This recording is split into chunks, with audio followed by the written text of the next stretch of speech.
Folks, it feels good to be sitting back in front of the camera. It's been so long since I've had a chance to do so, and there's a lot that I want to share with you guys in this video. Some major updates and a lot of things that I just want to tell you guys about. First, I want to start by saying I apologize. This last week here on After Prison Show, or the week that just passed, we definitely slacked off in the video department a little bit, and I do apologize for that. I can't apologize enough for that. I just had a lot that I was dealing with in regards to the cleaning service, and I'm gonna share a little bit with you guys about that, some updates in that department as well, but I'm definitely not trying to spend too much time on that. One thing that I also wanna say real quick is I apologize as well for my haircut. Special shout out to my barber though, but I do feel like I'm looking a lot like Tom Hanks from Forrest Gump this morning, or a state trooper. And looking like the police are being viewed as a cop is something that I never wanna do. Ironically enough, the police have quite a bit to do with what I want to share with you guys, especially in regards to the fact that I think I'm going crazy. And I've also become increasingly paranoid. And folks, I want your honest opinion of what I'm getting ready to share with you guys. Please let me know if one, you think that I am going crazy, or two, I'm just paranoid and delusional. But ever since I shared with you guys, I think it was 2 weeks ago, the fact that I might be going to jail, stemming from the altercation that I had with some residents who live where I live, intimidating and also threatening my wife, and them wanting to press charges on me. And I don't think that they ever did that because I never did get arrested, but I did end up having quite a bit of an interaction with the police during that situation. And when I first addressed that in a video, I gave a lot of kudos and shout outs and special thank yous to the police. However, when I learned the full story from my wife and gave you guys the updates, I pretty much recanted all of those kudos, shout outs, and special thank yous, basically saying, what exactly is your job as the police if you guys weren't gonna do anything in that situation except be rude and also kind of intimidating to not only my wife, but also to me as well? Well, ever since I made that update video, I've been noticing quite a bit more police presence around where I'm at, and it almost has me feeling like they're watching my every single move.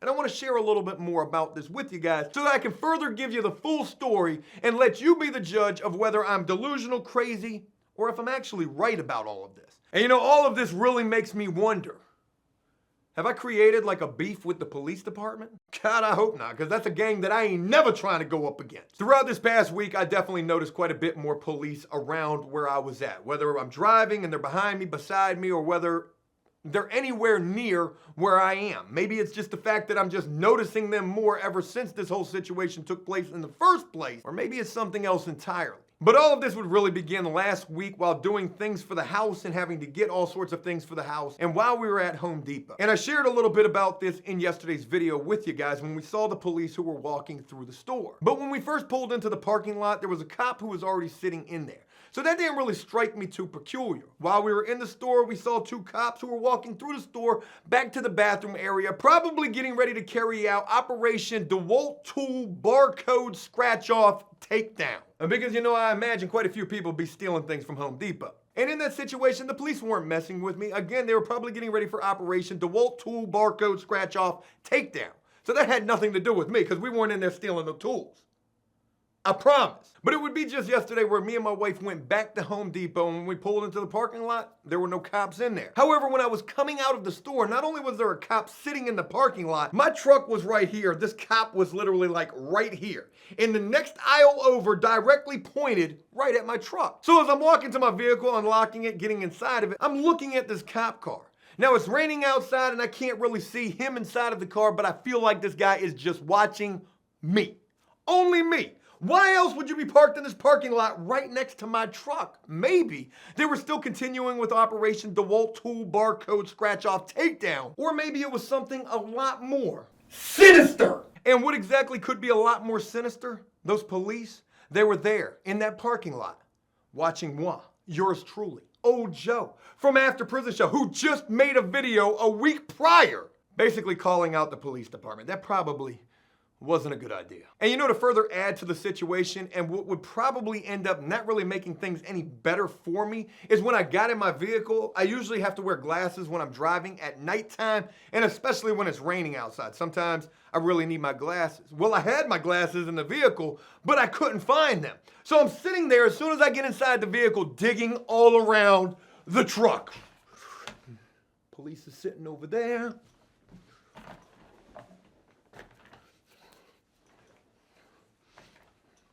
Cop car right there.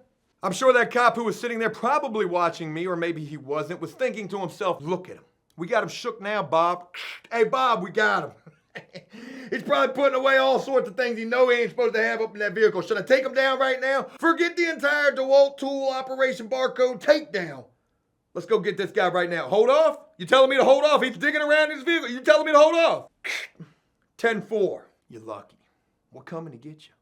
We are coming to get you. Crazy enough, I ended up losing my glasses yesterday. I don't know where they were. All that digging around in the vehicle probably just made me look that much more suspicious, but I've lost them. And I would end up just leaving and that cop would just continue to sit there. Now, I know a lot of you are probably hearing this thing, Joe, you are definitely deranged. You're definitely crazy. You're definitely paranoid. What drugs are you on? Didn't we just do an After Prison Show P-Test challenge? We probably need to do that again. I'll do that. I will. I'm clean. But I am paranoid and possibly crazy. But please let me go ahead and further add to this entire situation. When I was driving down my street, I'm on my way home. In the cul-de-sac at the very end, the dead end, there were two police who were sitting down there. And there is the possibility that they were just sitting down there trying to catch people speeding. In fact, when I first moved in here, I got pulled over for speeding. So there is that possibility. Or there's the alternative. And that is that these police, these local police, are following me and also watching me. And just waiting to make their move.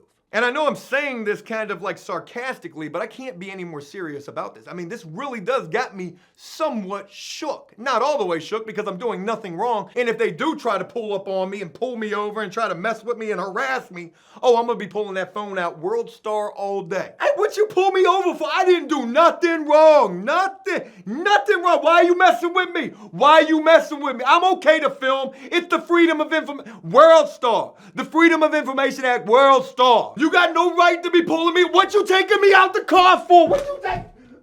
So yeah, there's all that's been going on. But that's not everything. Moving on.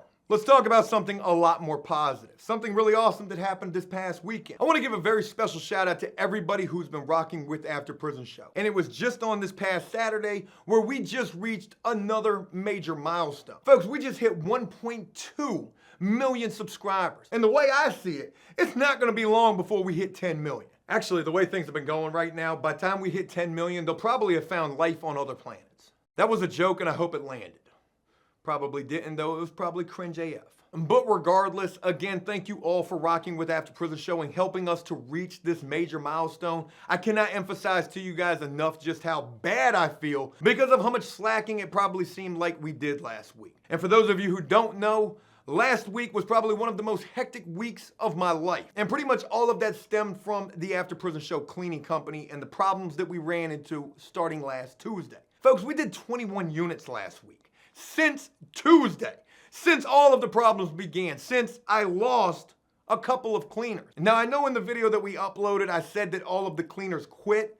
That wasn't necessarily the case. We would only end up having one person quit and then another person who I would end up having to fire. And I wouldn't end up firing this person until Saturday. And I want to share with you guys real quick what's been going on in relation to all of that. As you guys know, last Tuesday, I was pretty much left stranded with the cleaners who were bucking, saying that they weren't going to go clean these 2 units that they were scheduled to clean. These cleaners were scheduled to clean these 2 units. We ended up making a video about it. Those units weren't even bad. Me and Rabbit got the first one done. Me, Rabbit, and my wife, we got the second one done. It only took us like 3 hours to do these 2 units. That's how not bad they were. Well, since Tuesday night, Wednesday, I would end up having to start interviewing people. And Joe is not a very good interviewer. I know I'm probably not a very good boss. I know a lot of people say, Joe, you must be the worst boss in the world if all of your cleaners quit. And right now I'm trying to clean up all of that because you know what? I do fancy myself and try to be a decent boss, a caring boss, an understanding boss, a boss who's trying to help the workers work smarter,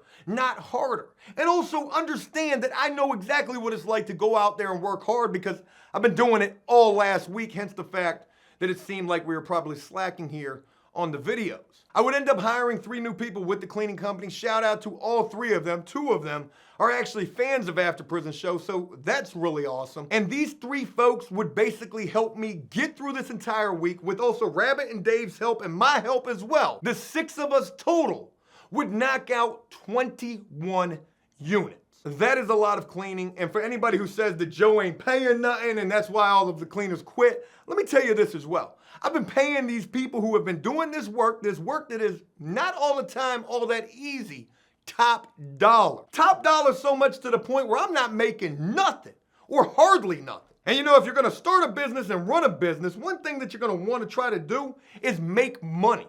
You know, the owner or the boss or whoever's in charge should be making the most money. Maybe that's how you're supposed to do a business. Well, in my world, with this cleaning business, I'm not trying to do that. I'm trying to make sure that the workers are taken care of, and if I can see a profit from that, no matter how little it is, then that's a good thing. And I've yet to do that, so maybe I'm not that good of a boss.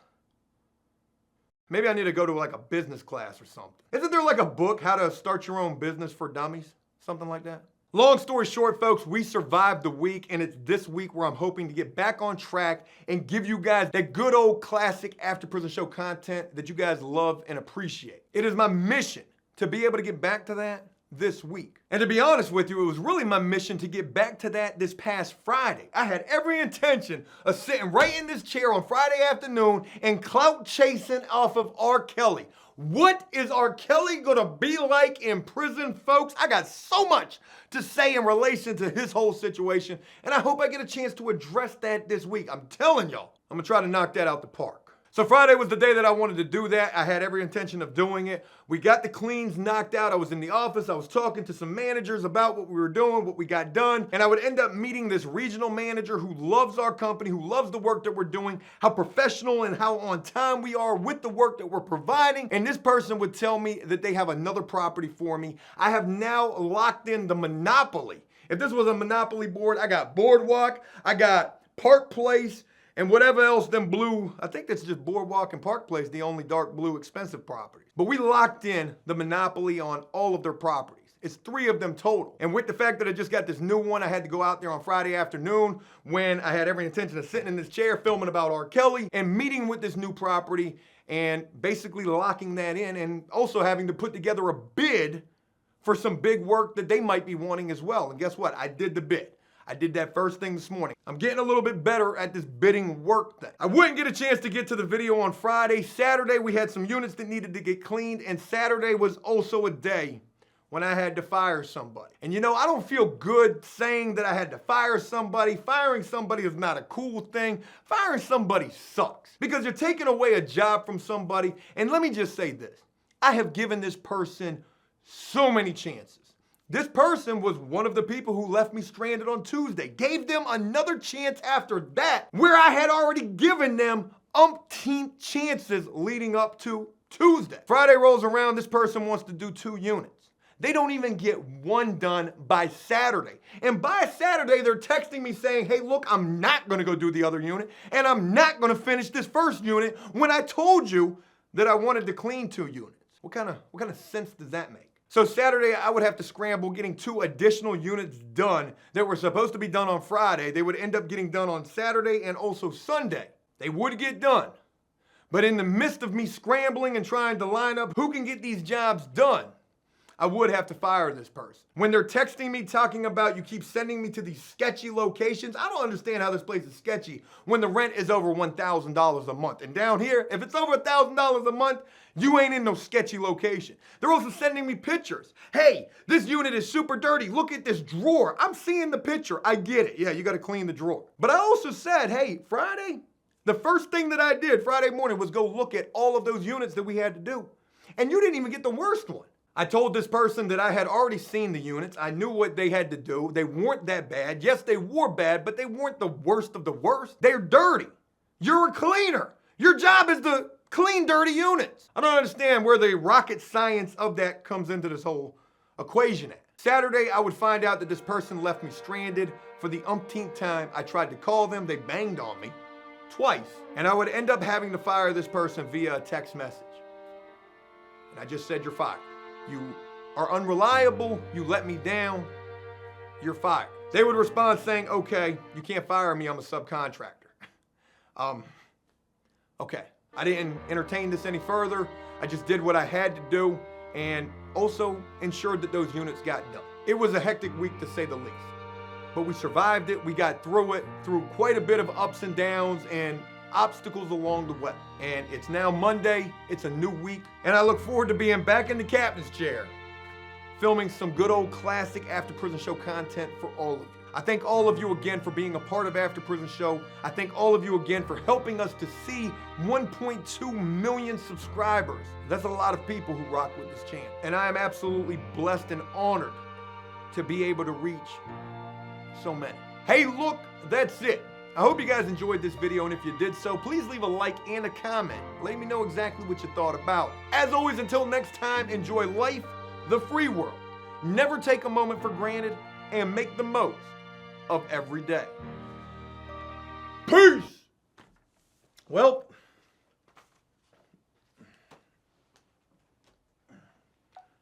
let's go do some cleaning work.